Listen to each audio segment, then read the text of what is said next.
Cenário Brasil, com Fernando Schiller. O cientista político Fernando Schiller ao vivo conosco aqui no Jornal Gente da Rádio Bandeirantes, falando sobre esses dois grandes assuntos no final de semana. Vamos engatar com o PSDB, Schiller. Puxa vida, se o PSDB queria servir como exemplo para outros partidos na realização das prévias, esse problema de ontem foi um balde de água fria, né? Bom dia.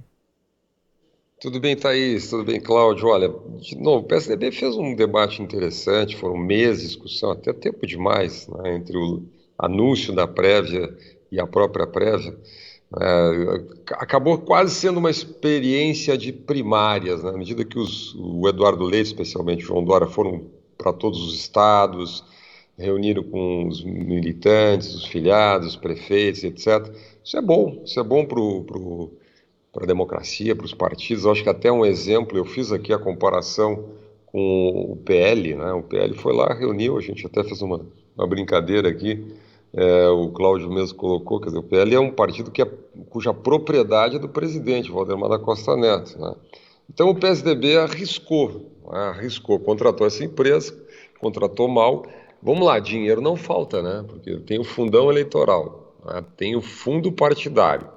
O PSDB tem a possibilidade das contribuições, enfim, individuais, então não falta dinheiro. O PSDB é um partido consolidado, grande, com experiência, comandou o país 8 anos, comanda governos importantes, né? Podia ter contratado um aplicativo melhor, né? Mas vamos lá, não é a primeira vez no mundo que cai um aplicativo, todo mundo que já coordenou aí ações digitais, né? Lives, vídeos, conferências, seminários, uso de aplicativos, de maneira geral, sabe que de vez em quando dá problema, né? Que pese o número de inscritos, era 44 mil, era relativamente pequeno, quer dizer, na minha visão, quer dizer, era manuseável isso. Imagina o seguinte, então, se nós estivéssemos falando de 1 milhão, o PSDB diz que tinha 1.300.000 filiados. Eu até comentei aqui, Thaís, eu acho que esse número nunca existiu. O que o PSDB tem realmente de filiados deve ser talvez o dobro aí desse número que acabou se inscrevendo nas prévias, né? De verdade, ou seja, gente que de alguma maneira tem vinculação com o partido e que faria a inscrição num eventual recadastramento, né? Mas eu acho que a gente não pode tirar a criança com a água do banho, né? Acho que o PSDB fez um processo interessante, é o único partido brasileiro, vamos registrar, o único partido brasileiro que fez prévia, né? Isso tem um valor. A gente criticou aqui um pouco o colégio eleitoral, né, na medida que o vereador vale mais que o deputado estadual vale mais que o vereador, o deputado federal vale mais do que o deputado estadual e assim por diante, e todos valem muito, mas muito, dezenas de vezes mais do que o filiado comum, né? Então esse é um problema, porque de alguma maneira desestimula um pouco a participação das pessoas. De qualquer maneira, vamos esperar aí o que vai acontecer. Eu acho que se fizer domingo que vem, está de bom tamanho, porque, vamos lá, eu entendo o argumento do Eduardo Leite de que era ideal que fizesse agora em 48 horas, perfeito. Eu acho que evita suspeita, evita que se abra novamente a disputa. Acho que ele tem inteira razão. O problema é o aplicativo funcionar, né? O pior cenário, vou dizer, Thaís, é fazer daqui a 2, 3 dias e dá problema de novo, né? Então, quer dizer, se uma semana a empresa diz que faz direitinho, que domingo, que é um dia de folga, enfim, todo mundo pode votar tranquilo, funciona, eu acho que o PSDB conclui bem esse episódio. Até porque, cá entre nós, o problema não é nem o PSDB, é que os outros pré-candidatos estão na rua. Sérgio Moro fez um comício aí no evento do MBL, foi ovacionado, vem já apontando alguns sinais de pesquisa de que ele vem crescendo, à medida que está tendo uma exposição muito forte, né? Bom, o Ciro Gomes está em campanha, o Lula está numa campanha internacional, saiu capa ontem do El País, né? Enfim, está uma campanha bastante ostensiva. O presidente Bolsonaro está em campanha desde praticamente do início do governo, então o PSDB ele continua naquele estilo meio de muro, né? Nesse caso foi o muro do aplicativo. Tem que entrar em campanha de uma vez para realmente colocar o bloco na rua aí. O PSDB terá candidato, na minha visão, é um partido que é protagonista em eleições presidenciais, mas precisa resolver esse problema. O senador José Aníbal, que ontem que no sábado fez aquela coisa inacreditável, né? Ele presidente da comissão de prévias, ele e o coordenador das prévias, declararam apoio a um dos candidatos, né? É impressionante isso, né? É como disseram. Isso não pode, isso é falta de experiência, Cláudio. Eu concordo inteiramente contigo. Não faz nenhum sentido. Quem está no comando do processo tem que se isolar. Não pode ter esse tipo de comprometimento. Isso aí acaba sendo uma pequena mácula aí da prévia. Eu acho que o João Dória só não reclama mais, né? Porque a minha impressão, aqui é uma pura intuição minha, observando, conversando, acho que o João Dória tem muita confiança de que vai ganhar as prévias. Então ele quer resolver esse negócio de uma vez, sem maiores rusgas, até porque tem o day after, né? Tem a ressaca das prévias, né? O que o candidato precisa, quando for escolhido, é unificar o partido. A primeira função de quem ganhar a prévia é reunificar o partido. Óbvio que vai demorar um pouquinho, tem feridas que ficam abertas, mas nada que algumas semanas não resolva. Então, quanto mais problema tiver nessa semana, mais complicado fica depois. E é por isso que eu acho que ficou muito claro, quer dizer, o João Dória quer menos problema, vamos resolver isso logo, vamos fazer domingo que vem, né, porque acho que está bastante confiante.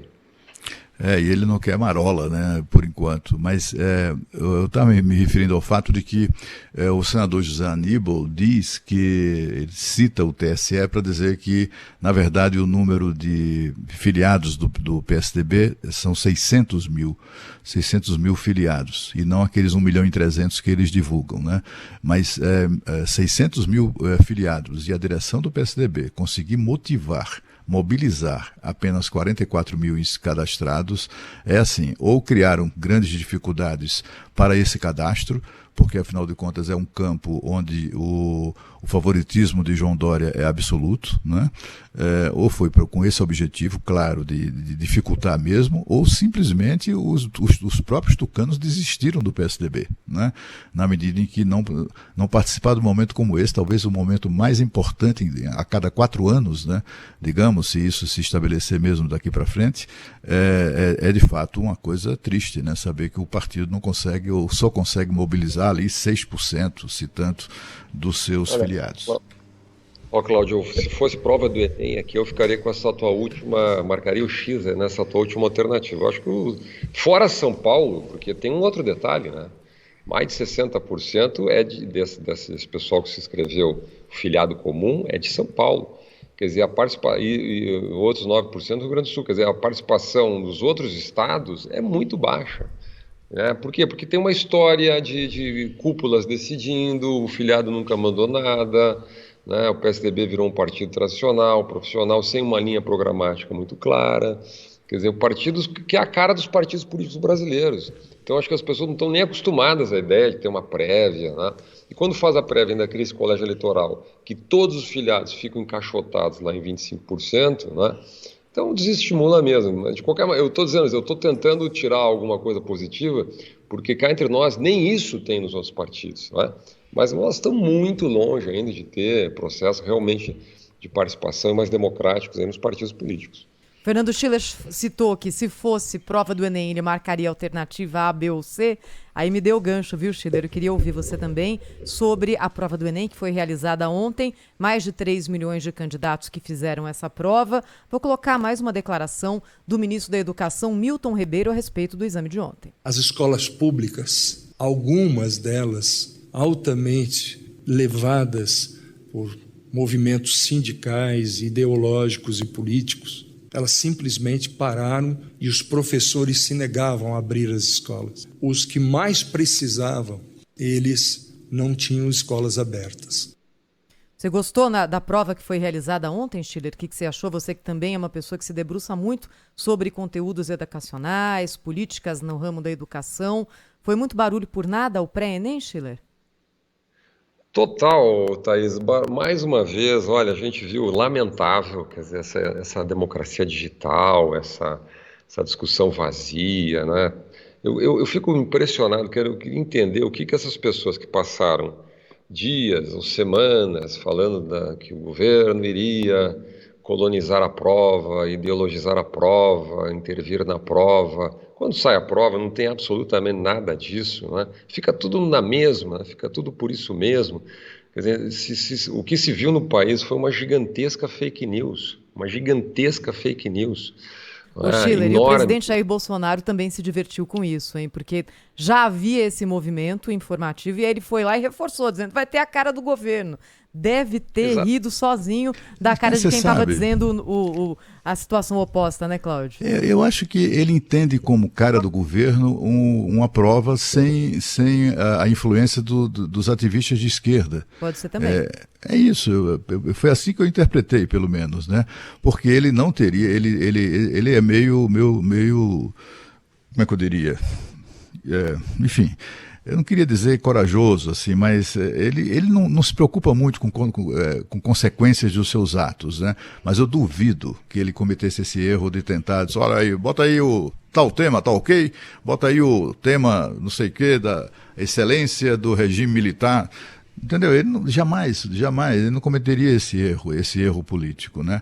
Mas o que impressiona, essa gigantesca fake news a que se refere o Schiller com muita propriedade, o que impressiona é que ninguém hoje, eu não vejo nenhum dos veículos de comunicação que fizeram disso cavalo de batalha, se desculpando pelo fato de haver agasalhado essa gigantesca fake news. É impressionante isso, né? É impressionante como na sexta-feira, no fim do dia, no programa Bastidores do Poder, eu me dei conta, era sexta-feira, já perto das 18 horas, o noticiário não tinha, eu procurei assim nos principais sites, né, nos jornais e tal, não havia informações sobre o Enem, sobre prova, como é que vai ser, tem que chegar a tal hora, tem que levar o documento com não sei o quê, com uma caneta preta, transparente, sabe, dados assim. Eu simplesmente não conseguia encontrar no noticiário. O noticiário todo era sobre coisas que absolutamente não existiam. Aliás, a aplicação da prova demonstrou não existir.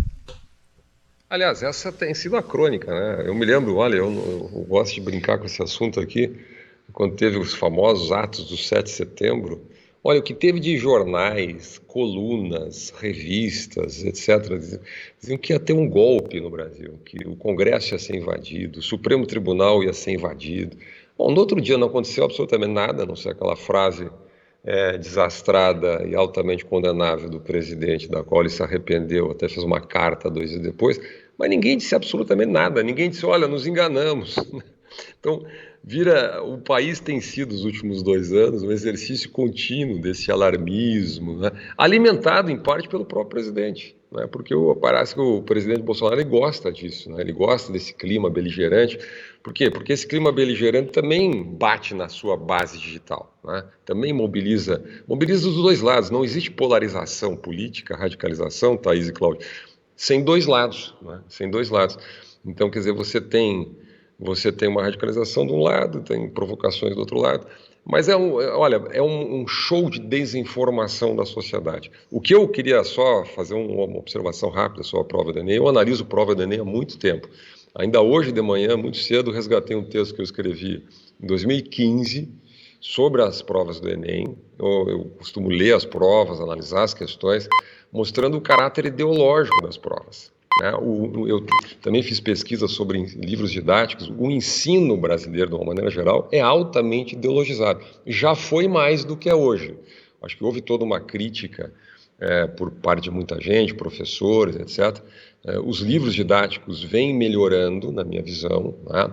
Eu escrevi um artigo há 5 anos atrás, onde os 10 livros didáticos mais usados no Brasil, na área de humanas, né? Eles eram todos ideológicos, né? Todos eram praticamente propaganda política, livros didáticos para crianças, para adolescentes, com viés político inteiramente orientado, né? Mesmo a prova desse ano, ontem eu li a prova do Enem, me pareceu uma boa prova, bem feita, obviamente com esse caráter. Ela não é explicitamente ideológica, mas ela tem um viés, evidentemente tem um viés. Até algumas frases aqui, o caráter oligárquico da sociedade brasileira atual, né? Quando fala do governo Vargas, né? Fala até dos méritos do governo Vargas, e ainda bota de 37 a 45, ora, 37 a 45 era uma ditadura, né? A gente discutiu tanto aqui sobre ter questões ou não sobre ditadura, chamar 64 de golpe, de revolução, para mim é óbvio que era um golpe, né? Agora a gente chama a ditadura Vargas, o Enem chama a ditadura Vargas de governo Vargas, né? Por que não chama a ditadura Vargas de ditadura Vargas? Aí fala que a tecnologia é um instrumento de controle do capital, a gente não sabe bem o que significa isso. Então, a temática é toda na questão dos chamados excluídos, não é? Então, tem uma temática que tem um viés, não é? Que é histórico nas provas do Enem, mas me pareceu uma prova considerando isso, relativamente bem elaborada, não é? Então, todo esse escarcéu que se fez no Brasil nas últimas semanas realmente não teve muito sentido. 8h32, Fernando Schiller, colunista, cientista político, aqui sempre conosco na Rádio Bandeirantes. Obrigada, Schiller, até a próxima. Boa semana, grande abraço.